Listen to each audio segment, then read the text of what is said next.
Well, hello and welcome to the Tao Manifesting Tarot. This is the tarot reading that focuses exclusively and completely and entirely, I'll throw in one more, on your ability to manifest. I'm not predicting. Tarot does not predict. I know there are people all the time to tell you how tarot predicts, and their readings reflect that idea. But in the 20 years plus that I have done tarot, I have never run across anyone who's been able to predict anything about the future. Now, they might get lucky, but by and large, that's not tarot's job. Tarot is potential. You take a look at the screen right now. By the way, this is the only thing you're going to see on the screen because I want to minimize the distractions. We live in a world of distractions. You're seeing things all the time. You're hearing things all the time. There's stuff coming at you all the time. This next disaster. Everything is just pushed in on you to get you to surrender. Well, what that does in the process is also take away your power.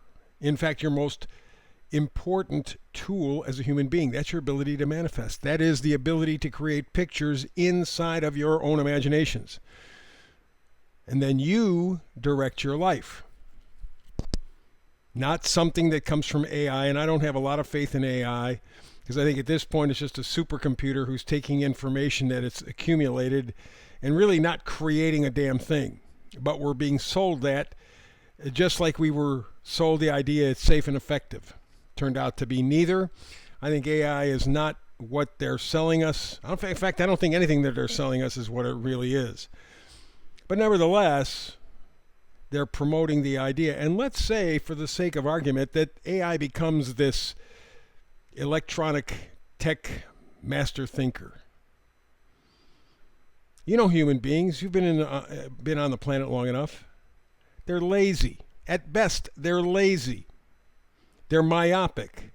They have tunnel vision. And frankly, they're cowards.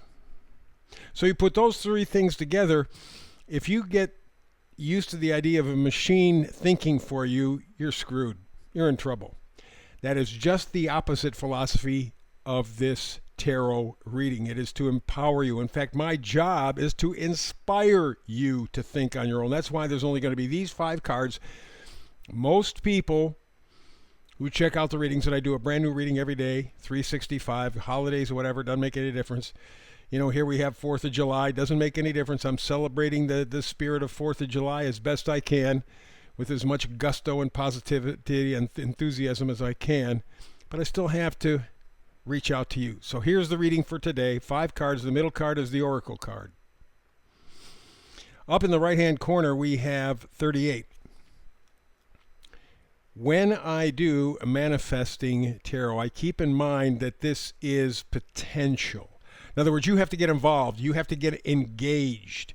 You can't just sit back and go, I'm going to do nothing. It'll come to me.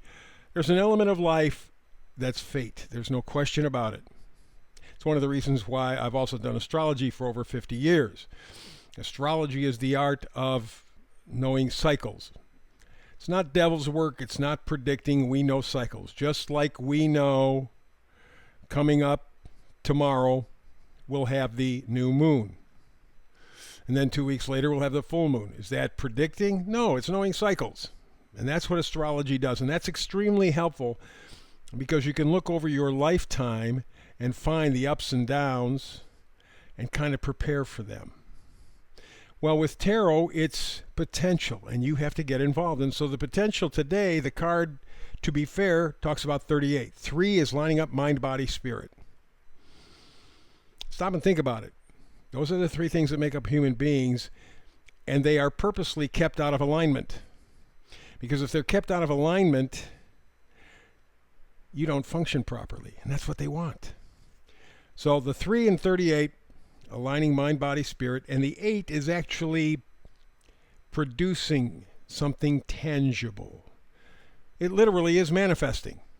And you put the 3 and 8 together, that equals 11. That's a master number, of course.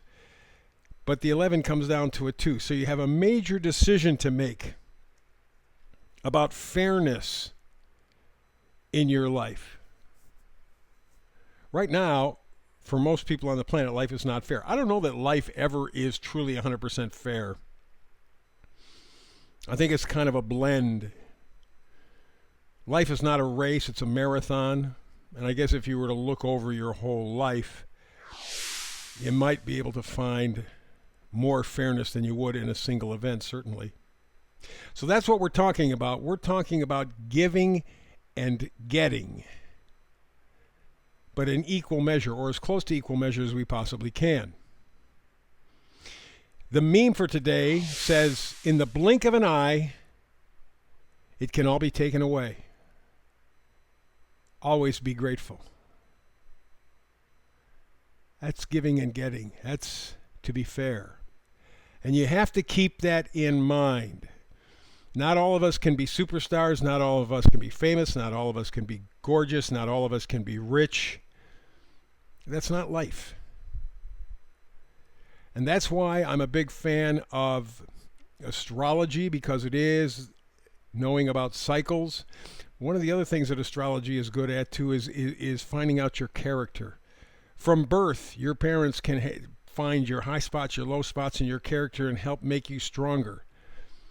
But at the same time, if you were to take your astrology chart, take a look at the North Node, take a look at the moon, ascendant, house placements, planets and houses, you can fairly quickly determine what your destiny is, what your life purpose is. You can do that with numerology as well. And I would suggest that if you're going to manifest, find out what your destiny is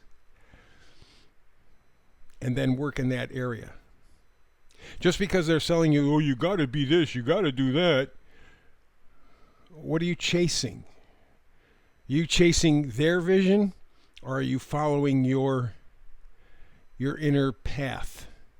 Most people are chasing their story, and they wonder why they get such a shit deal. Because that's the way it's meant. You think they're going to let you win? Some people slip through. But even their life has a ton of luck. I don't care if you're Bill Gates. I don't care if you're Jeff Bezos. I don't care if you're the Rothschilds. Luck is always present in everyone's life, whether you're rich or poor. And the life destiny is what determines the path. So let's get all the way to the left. Let's talk about being fair. Boy, the first card shows there's no fairness. I think yesterday we had this, the Three of Swords. So it's a question of stinking thinking. Bad data. They're lying to you on a day-to-day basis. Every time they open up their mouths, they're lying to you. You can choose to believe it. A lot of people do. Because it's a burden to take a look at it and see it's a lie, because then it means I got to be responsible. Well, people aren't equipped for that. Just as soon lie to themselves and they don't care. But you pay a price for it. 3 swords in the heart. That's the deal. And at this point, you're becoming very much aware of the fact that you have been lied to. Across the board. The next card over is the Knight of Pentacles. Pentacles are things that we value, things that are important to us. Doesn't have to be money. It can be things like health, can be happiness, friendship. How about time? How important is your time? You never get it back. You can lose your health and get it back. You can lose your wealth and get it back. Because remember, it can all be taken away, so that's why you need to be grateful. That's the meme. But you never get more time. Never get more time. I don't care how damn rich you are. You never get more than even a second than what's set up for you. And so that's what the Knight of Pentacles is doing. This is the reverse. So you're thinking about your sense of values. If it was forward, you would have a good sense of your life values. At this point, you're trying to figure it out because you realize you've been stabbed in the heart. They gave you the wrong information and then lied to you. So with the Knight of Pentacles, the gift is trying to see what's important to you and why. Next card is also in reverse. It is the High Priestess. We're talking intuition. It's listening to yourself, empowering yourself. And a lot of times when you tell people today about empowering themselves, they think selfishly, they think myopically. Well, I got to be stronger. I got to be able to. No, it means having more control over yourself, being in touch with yourself. That's your power. It's the inside stuff, not the outside stuff. And that will lead you to the Ace of Swords. You are in a search for the truth for you. Not the truth that you're being sold or told. It's safe and effective. No, it's not. You know that now. So it's up to you now to assume responsibility for your life. I know that's a scary concept. People don't want to do that. Give me everything. I don't want to have to think. But then when you get what they give you, you bitch about it. It's giving and getting in proper proportion. Giving and getting in proper proportion. To be fair. Be fair to yourself. Then you're on the way. That is the message for today in the tarot reading. Back again tomorrow with another tarot message. Between now and the next time you and I talk tarot together, peace and blessings.